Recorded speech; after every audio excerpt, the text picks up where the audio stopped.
Are you ready to become the balanced leader you are destined to become? Then stay right here. Welcome to today's Balanced Leader, where we empower today's leader to be the best that you can be, both in your professional and personal life. I'm your host, Caroline Baird, and I've explored and believe the intersection of wellness and leadership are key to finding the balance you are craving as a leader.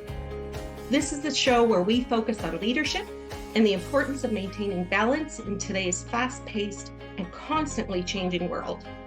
We talk about topics related to leadership, from communication and team building to personal development and finding balance during challenging times.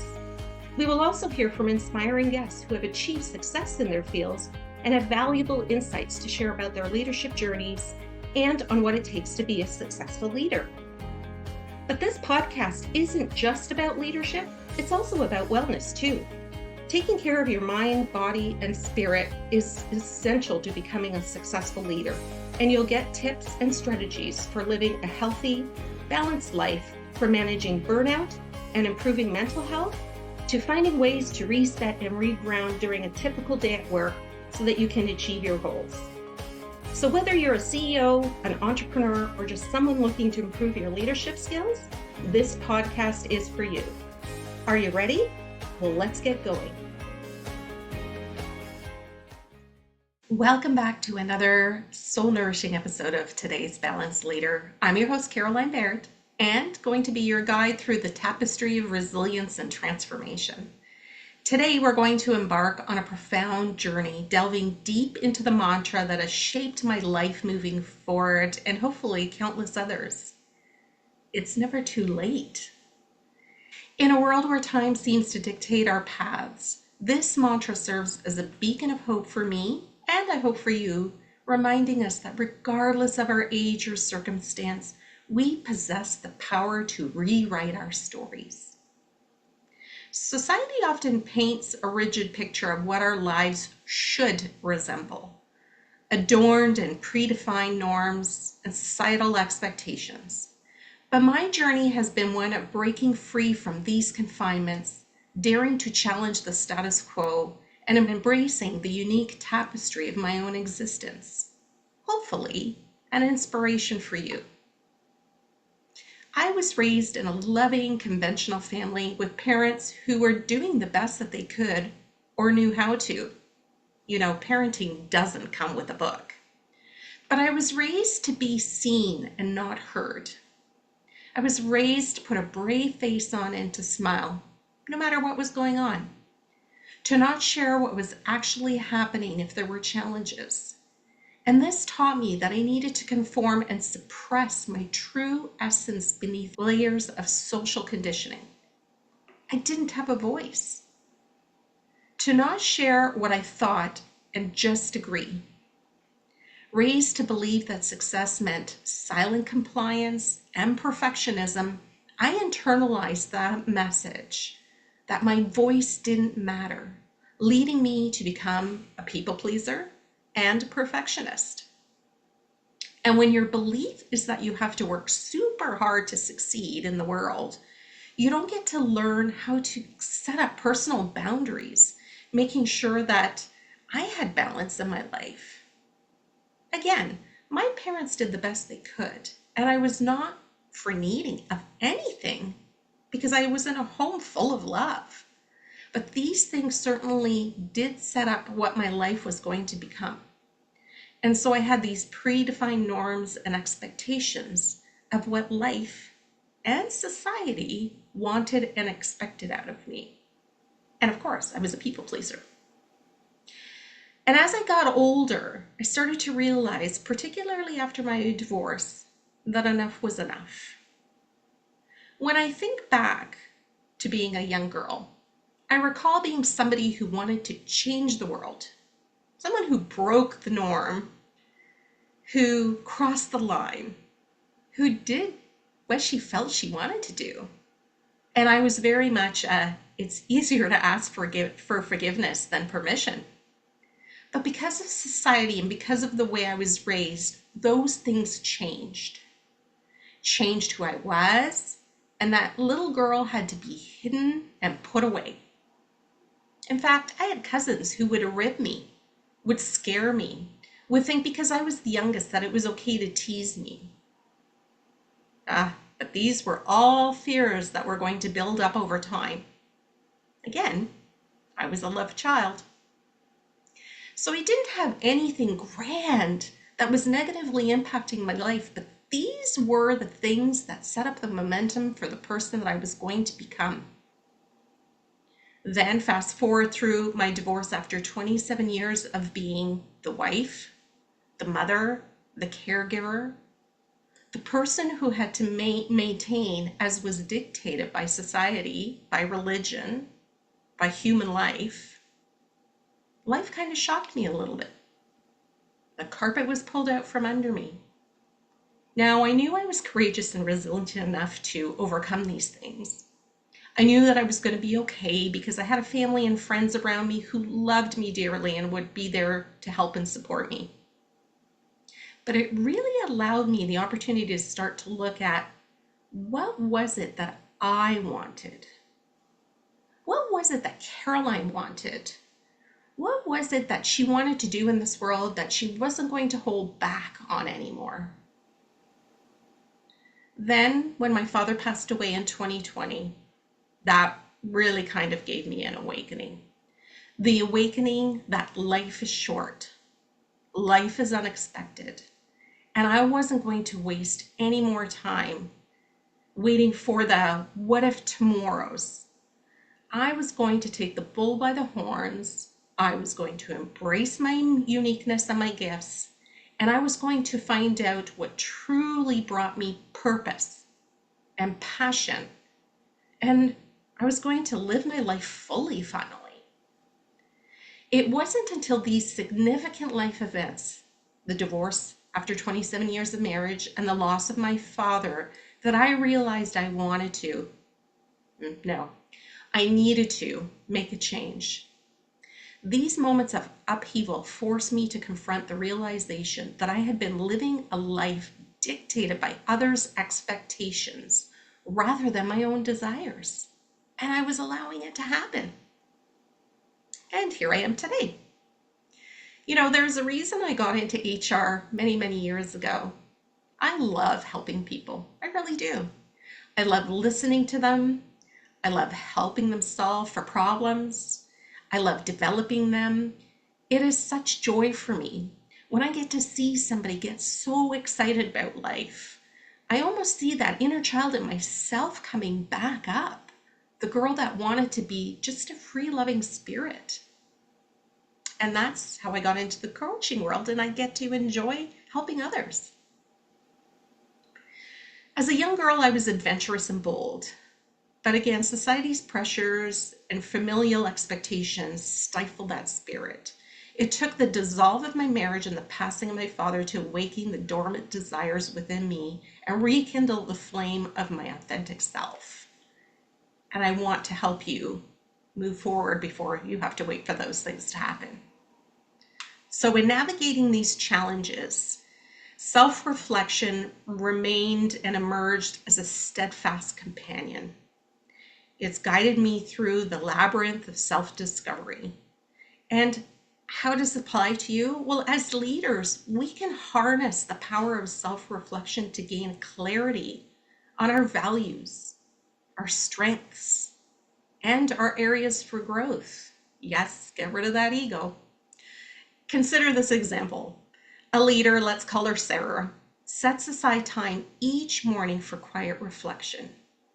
During this time, she asks herself probing questions such as, am I leading with authenticity and integrity? Or, how can I better support my team today? Through consistent self-reflection, Sarah gains valuable insights into her leadership style and areas for improvement. And when we set aside time to reflect, I can tell you that when I reflect on my journey, I discovered that setting personal boundaries was essential for maintaining balance and preserving my well-being. By establishing boundaries, we create space for self-care and ensure that our actions align with our values and priorities.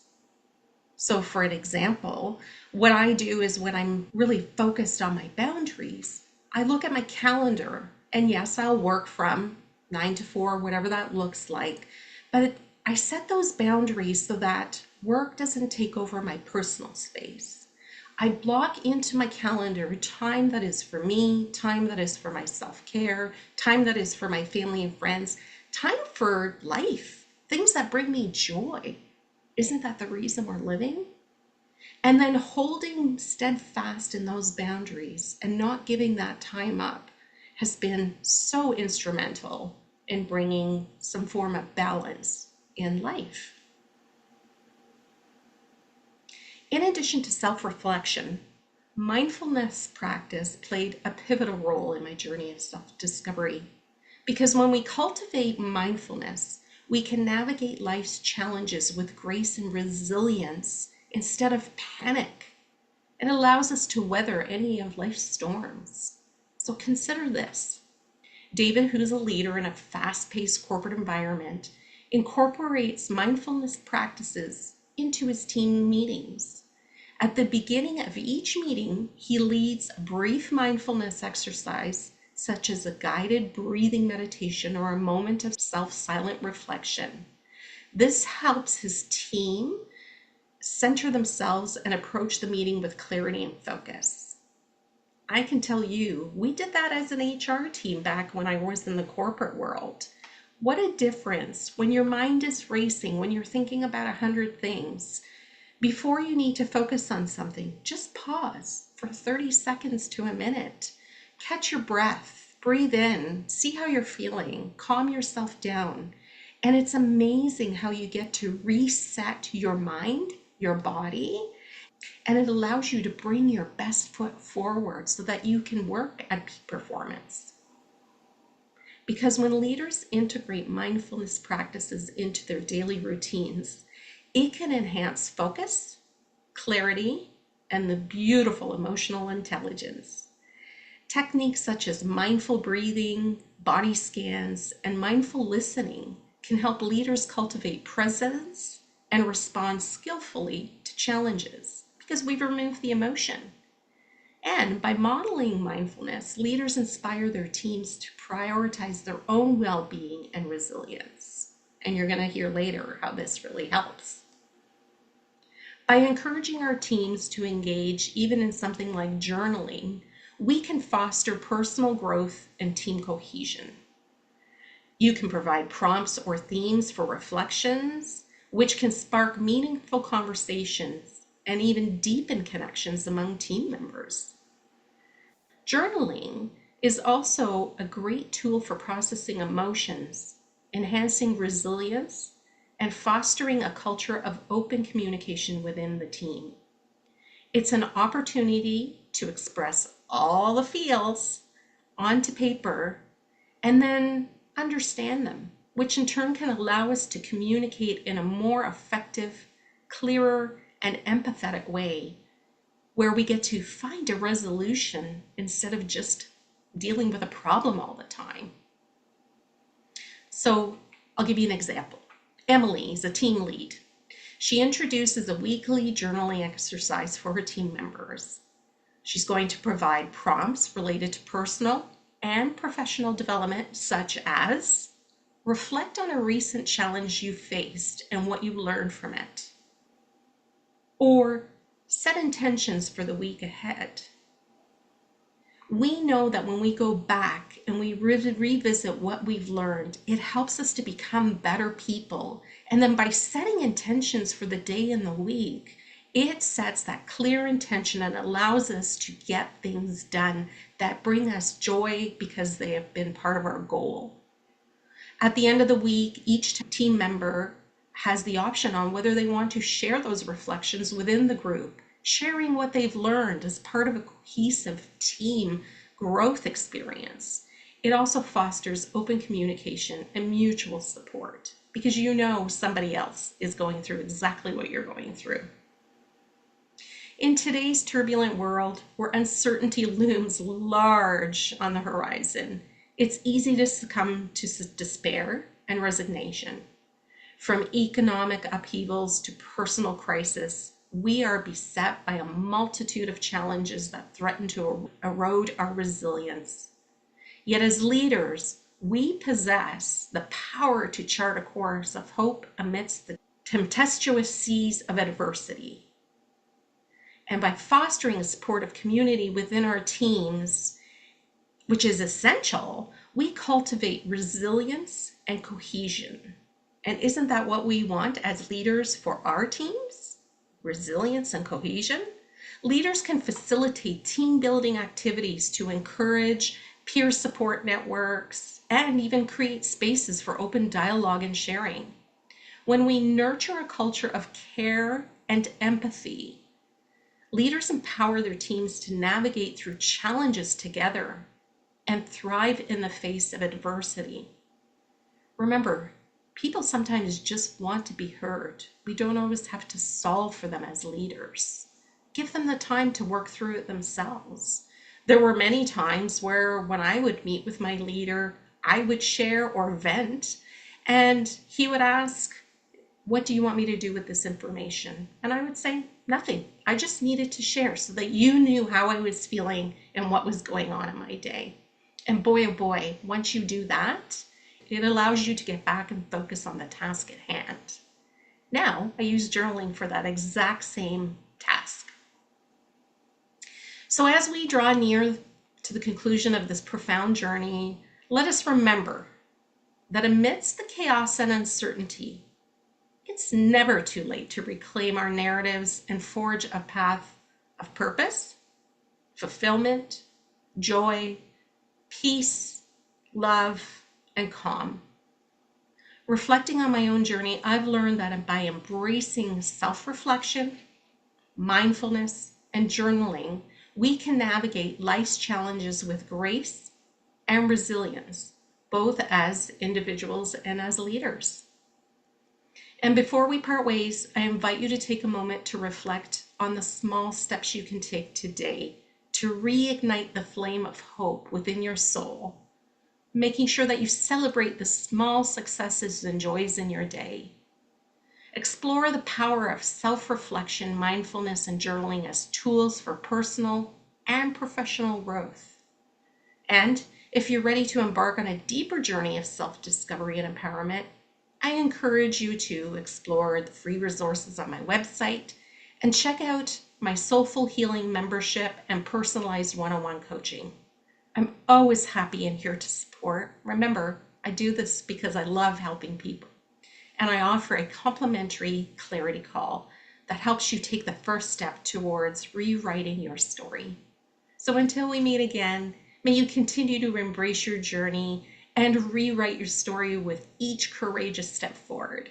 For indeed, it's never too late to reclaim the pen of your destiny and script a life of boundless possibilities.